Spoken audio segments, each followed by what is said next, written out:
Hello, Taurus Sun and Rising. Welcome to your December 2025 Astro Update. It's Raina here. So, I'm going to talk about a transit that's happening at the end of November because I feel like a lot of people are going to be listening. And it's almost like the first of the month, so I might as well talk about that. This is Sag season. For Taurus, Sagittarius is the eighth house. The eighth house in astrology is the house of personal transformation. This is Scorpio's house in astrology, but Taurus has Sag there. So the other area besides personal transformation is other people's money or shared resources. And so that can involve inheritances.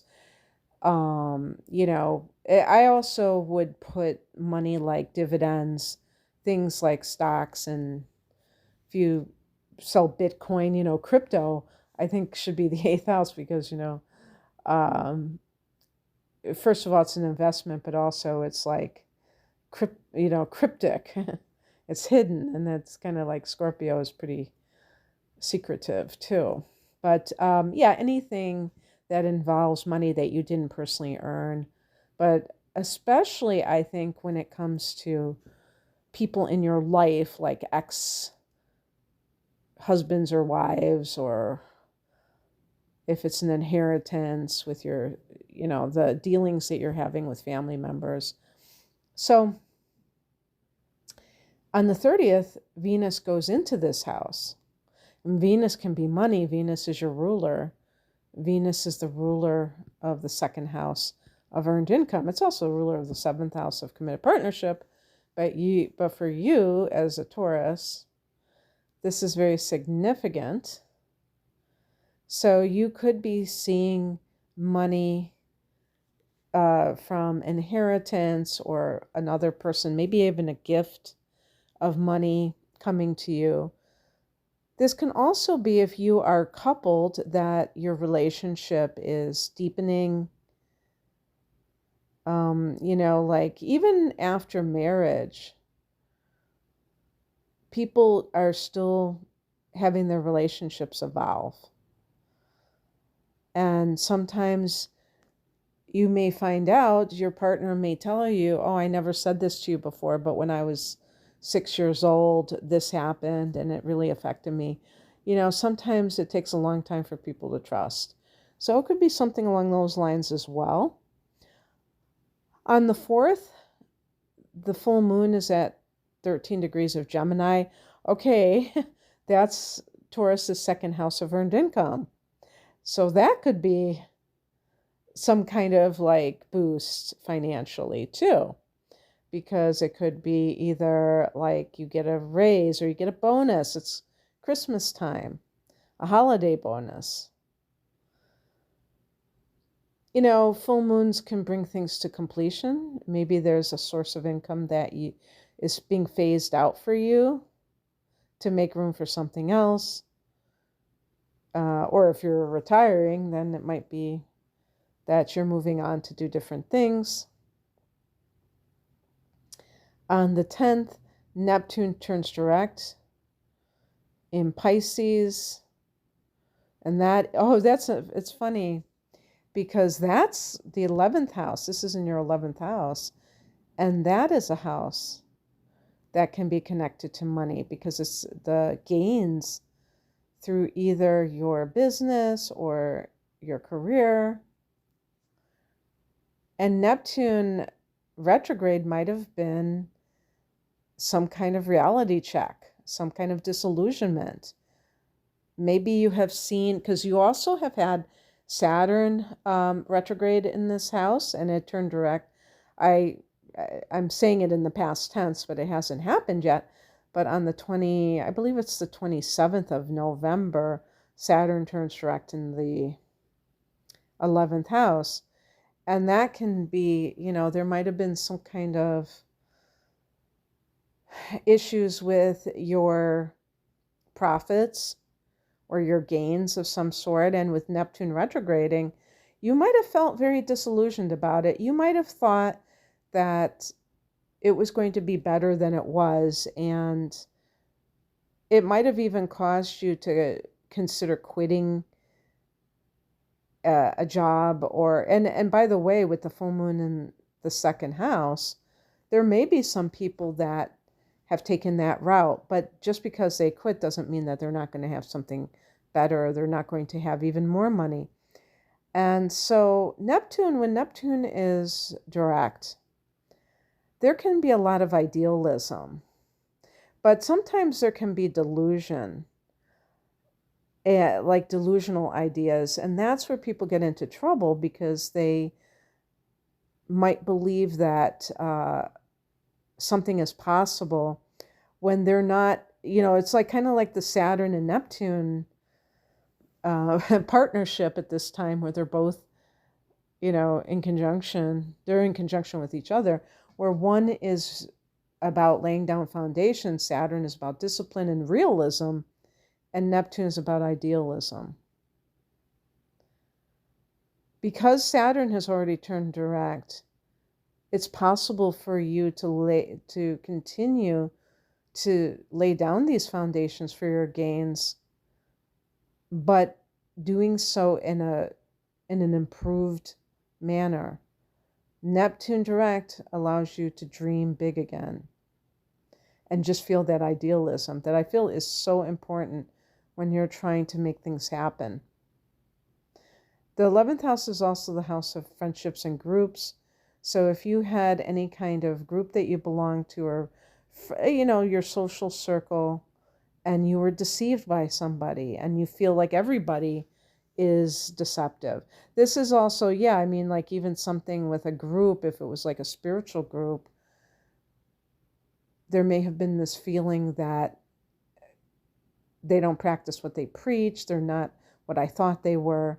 And that sometimes people get so caught up in whatever, negative feelings that generates, that they're like, okay, well, I'm not going to do it at all. I'm going to become an atheist, or I'm going to stop going to any kind of spiritual center or church or whatever. And that's like a little bit extreme.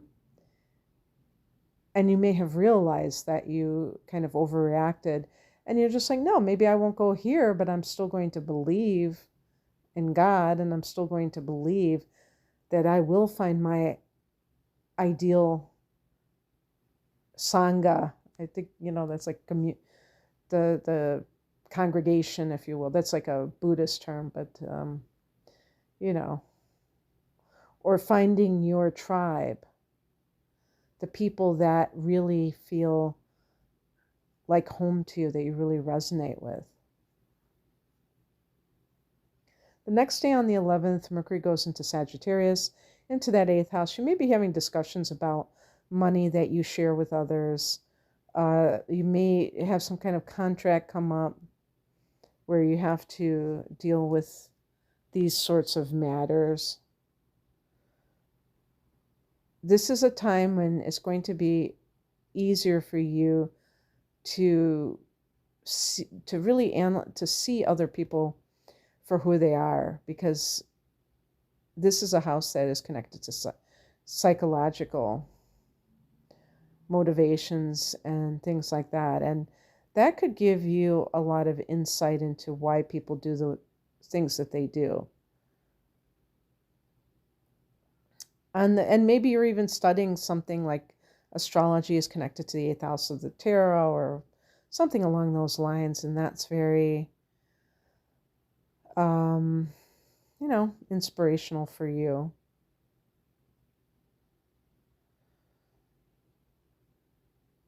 Okay. On the 15th, Mars goes into Capricorn.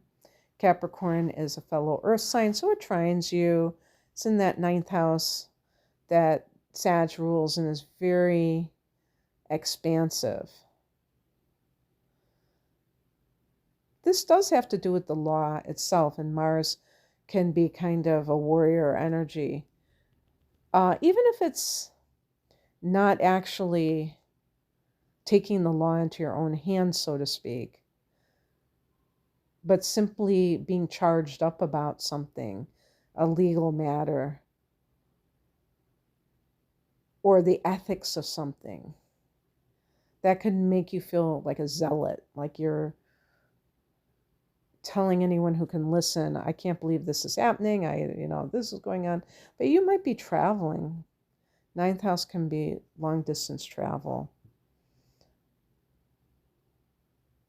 On the 19th, and also what it can be too is if you have any dealings with universities, this is the house of the higher mind, higher education, if you will, too.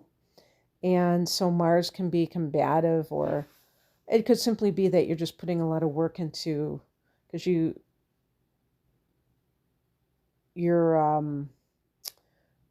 really want to like travel, or if this is about university, you really want to get into a school.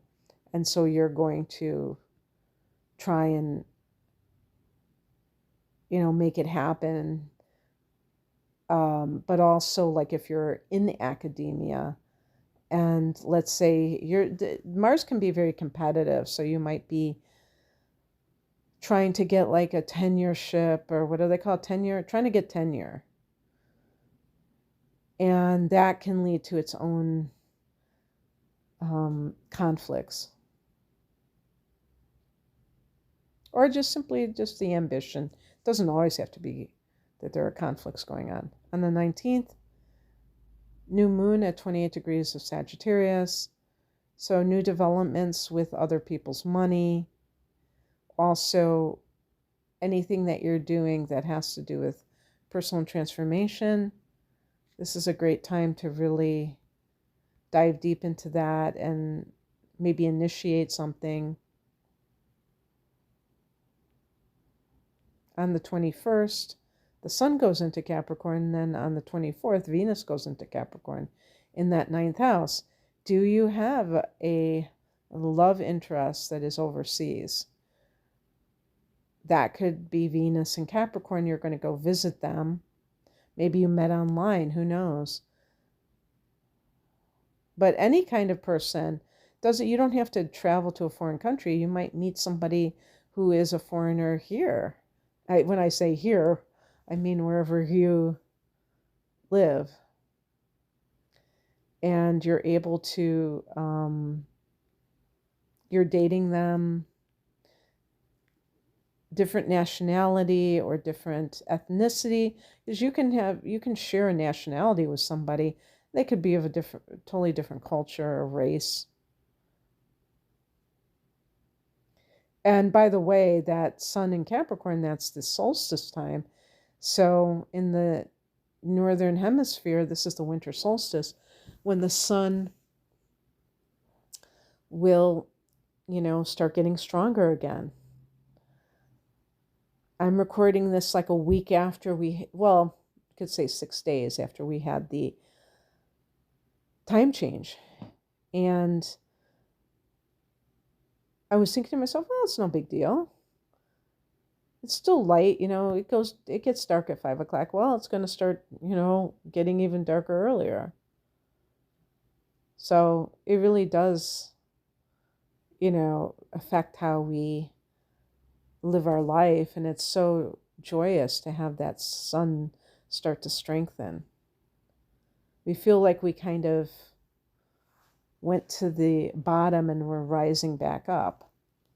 If you're in the southern hemisphere, this will be the apex, the height of the sun's strength. So it's a very powerful time as well. So anyway, Taurus, that's what I have for you. I hope that this resonated.